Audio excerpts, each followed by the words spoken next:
1945 में world war to खत्म होते होते दुनिया दो हिस्सों में बंट चुकी थी, यूएसए और यूएसएसआर यानी कि सोवियत यूनियन। 1945 से लेकर 1991 तक इन दोनों देशों के बीच एक बहुत लंबी जंग चली, जहां पर दोनों कंट्रीज ने एक दूसरे के खिलाफ बिना हथियार उठाए 60 मिलियन लोगों की जान ले ली थी। इस वॉर को कोल्ड वॉर के नाम से जाना जाता था। और यूं तो कोल्ड वॉर में बहुत सारे इंसिडेंट्स हुए थे, जैसे कि iron curtain, Cuba missile crisis, Berlin wall break और भी कई। लेकिन आज के इस वीडियो में हम जानने वाले हैं कि साउथ एशियन कंट्रीज़ का और इंडिया का इस कोल्ड वॉर में क्या रोल था। तो बने रहिए हमारे साथ इसी वीडियो में। 1945 से 1991 तक चली इस लंबी जंग में अमेरिका का उद्देश्य था कि दुनिया के सभी राष्ट्र उनके हिसाब से चले, और यूएसएसआर का उद्देश्य था कि दुनिया के सभी राष्ट्रों पर उनका हुक्म चले। ऐसे में जो कंट्रीज यूएसएसआर के पक्ष में जाती थी उन्हें यूएसए परेशान करता था, और जो कंट्रीज यूएसए के पक्ष में जाती थी उन्हें यूएसएसआर परेशान करता था। और ऐसे ही समय पर ईरान, सीरिया, मिस्र और यमन, ये चारों कंट्रीज यूएसएसआर के पक्ष में जाती हैं, और इसी वजह से यूएसए ने यहाँ पर विद्रोह खड़ा करवा दिया और यहाँ के अर्थतंत्र को नेस्त नाबूद कर दिया था। अब ऐसे समय पर इंडिया को बहुत ही ज़्यादा सोच समझ कर फैसला करना था, क्योंकि हम अभी अभी ही इंडिपेंडेंट हुए ही थे। अंग्रेज़ हमें अंधेरी गली के मुहाने पर छोड़कर ही गए थे।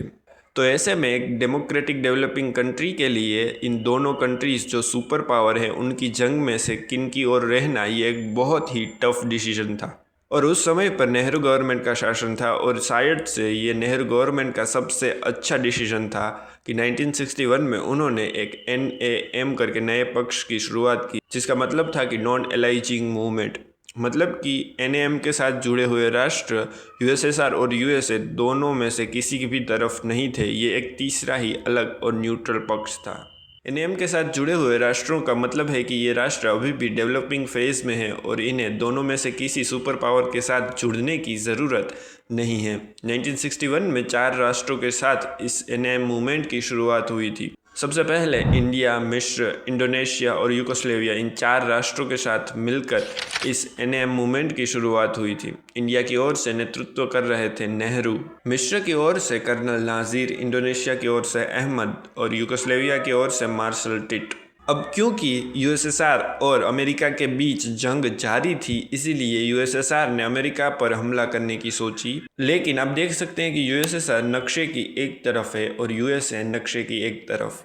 इन दोनों के बीच काफ़ी ज़्यादा अंतर है, इसीलिए यहाँ पर एयरफोर्स को तो हमला करने के लिए नहीं भेजा जा सकता, क्योंकि जहाँ पर वॉर हो रही होती है उसके 200 किलोमीटर की रेंज में ही एयरफोर्स काम आती है।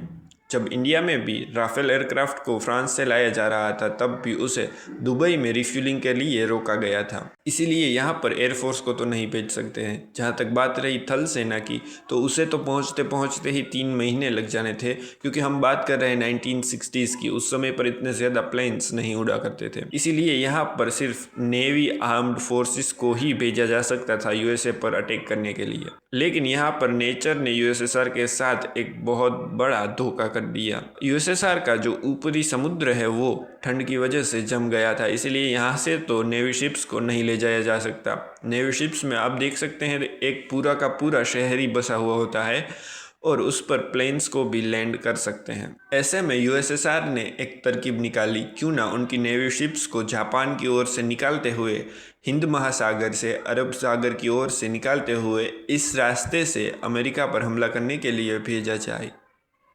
अब कहीं से अमेरिका को भी यूएसएसआर के इस प्लान के बारे में भनक लग गई थी, जिसकी वजह से उन्होंने एक तरकीब निकाली कि क्यों ना रास्ते में कहीं पर एक रेडार बेस बना लिया जाए, ताकि उन्हें पता चल सके कि कब और कितने शिप्स यूएसएसआर की तरफ से आ रही है, ताकि वो पहले से ही उनका सामना करने के लिए तैयार रहे। अब इंडिया तो उनकी मदद कर नहीं सकता था, क्योंकि इंडिया के बारे में तो मैंने पहले ही बताया, वो NAM नॉन एलाइजिंग मूवमेंट के साथ खड़ा हुआ था, इसीलिए वो तो यूएसए की मदद नहीं करेगा। इसीलिए अमेरिका ने श्रीलंका को अपना टारगेट बनाया। श्रीलंका को यूएसए की तरफ से भरपूर मात्रा में आर्थिक सहाय मिलना शुरू हो गई थी। बदले में यूएसए ने श्रीलंका के हम्बनटोटा पोर्ट पर एक रेडार बेस बनाना चाहा, जो वहां की गवर्नमेंट ने अप्रूव भी कर दिया था। अब कहीं से यूएसएसआर को भी अमेरिका के इस प्लान के बारे में पता चल गया और यूएसएसआर ने इंडिया से मदद मांगी और इंडिया ने नॉन अलाइजिंग मूवमेंट के साथ जुड़े हुए होने के बावजूद यूएसएसआर की मदद की। जी हाँ, ये इंडिया की एक विदेश नीति पर धब्बा है। हालांकि इसी की वजह से यूएसएसआर हर दम भारत के साथ खड़ा हुआ होता है। खैर, अपने टॉपिक पर वापस आए तो श्रीलंका के इस हिस्से में तमिल लोग ज़्यादा रहते हैं। ये वही लोग हैं जो तमिलनाडु से माइग्रेशन करके श्रीलंका आए थे। तो श्रीलंका में एक विद्रोह खड़ा करवाया गया तमिल लोगों के ज़रिए। उनकी मांग ये थी कि श्रीलंका में तमिल लोगों के लिए एक नई कंट्री बनाई जाए, एक अलग कंट्री बनाई जाए। प्रभाकर नाम के व्यक्ति के नेतृत्व में इस विद्रोह को शुरू किया गया था और उन्हें भरपूर सपोर्ट मिल रहा था इंडिया की तरफ से। इस संगठन को LTTE ऐसा नाम दिया गया था और ये दुनिया का एकमात्र ऐसा संगठन था जिसकी खुद की एयरफोर्स भी थी। सोचिए, इंडिया में नक्सलवादी हथियार लेकर घूमते हैं, लेकिन क्या हो जाए अगर वो खुद की एक एयरफोर्स ही लेकर साथ लेकर घूमने लगे। ऐसा ही यहाँ पर हुआ था श्रीलंका की LTTE इस संगठन के साथ इनकी खुद की एयरफोर्स तक थी। धीरे धीरे LTTE ने श्रीलंका के 50% हिस्सों में दंगे करवाना शुरू कर दिया था, जिससे कि सरकार को अपना काम, अपना तंत्र चलाने में वो बहुत ही ज़्यादा मुश्किल हो रही थी। ऐसे में श्रीलंका ने इंडियन गवर्नमेंट से मदद मांगी। बदले में इंडिया ने मांग की कि अमेरिका के इस बेस को वहाँ से हटा लिया जाए और श्रीलंकन गवर्नमेंट ने भी बिल्कुल वैसा ही किया। बदले में इंडिया की अपनी फोर्सेस भेजकर LTTE के लोगों पर अंधाधुंध फायरिंग करवाई, जिसकी वजह से यहाँ पर विद्रोह तो शांत हो गया, लेकिन श्रीलंका के लोग इंडिया से काफ़ी ज़्यादा गुस्से में थे, क्योंकि एक और तो श्रीलंका की आम जनता को भी इससे भुगतना पड़ा, क्योंकि LTTE का जन्म हुआ और उनके कंट्री में बहुत ज़्यादा विद्रोह हुआ, और दूसरी ओर LTTE के लोग भी बहुत ज़्यादा गुस्सा थे इंडिया से, क्योंकि उनके लोगों के साथ धोखा हुआ था। इसी का बदला लेने के लिए LTTE के लोगों ने नलिनी नाम की एक युवती को ह्यूमन बॉम्ब बनाकर इंडियन PM के पास भेजा था और वहां पर ब्लास्ट हो गया था। अब ये मामला सेट हुआ ही था कि USSR ने टारगेट किया नेपाल को। अब क्योंकि श्रीलंका में इंडिया की वजह से उन्हें बेस बनाने को नहीं मिला, तो नेपाल से इंडिया भी नज़दीक होता है और USSR भी, तो वो दोनों से ही बदला ले सकते थे नेपाल में बेस बनाकर। धीरे धीरे नेपाल को भी बहुत ज़्यादा फंडिंग मिलने लगी, वहाँ पर स्कूल्स और कॉलेजेस खुलने लगे, और नेपाल की जियोग्राफी ही ऐसी है कि वहाँ के लोगों को आँख की बीमारियाँ बहुत ज़्यादा होती है। तो अमेरिका ने वहाँ के लोगों के लिए आइज़ हॉस्पिटल्स भी, आँख की बीमारियों की अस्पताल भी बहुत ही ज़्यादा मात्रा में खुलवाई थी। बदले में वहाँ पर एक आर्मी का एक पूरा का पूरा बेस बनाने की ही मांग की। उस समय पर नेपाल में राजतंत्र था, लेकिन वहाँ के राजा ने अमेरिका को बेस बनाने की परमिशन तो दे दी थी। अब ऐसे में चाइना को डर सताने लगा कि USA चाइना पर हमला करने के लिए नेपाल में एक बेस बना रहा है, और उस समय पर माओ त्से तुंग का वहाँ पर शासन था।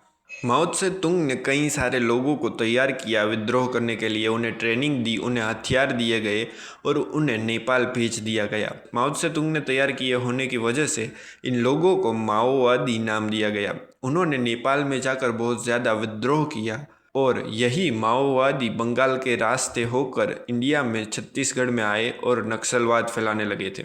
यहाँ पर अमेरिका का बेस तो नहीं बन पाया, लेकिन नेपाल ही आपसी झगड़ों में उलझ गया और 15-20 सालों तक वहाँ पर एक इंटरनल सिविल वॉर देखी गई थी, जिसकी वजह से नेपाल में लाखों लोगों की जान चली गई। अब श्रीलंका में हज़ारों लोगों की जाने गई, नेपाल में भी कई हज़ारों लोगों की जाने गई, इंडिया में नक्सलवाद का जन्म हुआ। बिल्कुल इसी तरह से ये कोल्ड वॉर चलती थी। इसमें ना तो USA के लोगों का कुछ नुकसान हुआ था, ना ही USSR के लोगों का, बस बीच में पिस रहे थे दूसरे देश। 1945 से 1991 के बीच इन्हीं दोनों कंट्रीज़ ने बिल्कुल इसी तरह से कई हज़ारों लाखों लोगों को मार दिया, सिर्फ अपना वर्चस्व दुनिया में फैलाने के लिए। यही थी कोल्ड वॉर की एक छोटी सी कहानी। अगर आपको ऐसी ही एक्सप्लेनरी वीडियो पसंद आती है तो हमारे चैनल को ज़रूर से सब्सक्राइब कीजिएगा और दूसरी वीडियोस को ज़रूर से एक्सप्लोर कीजिएगा।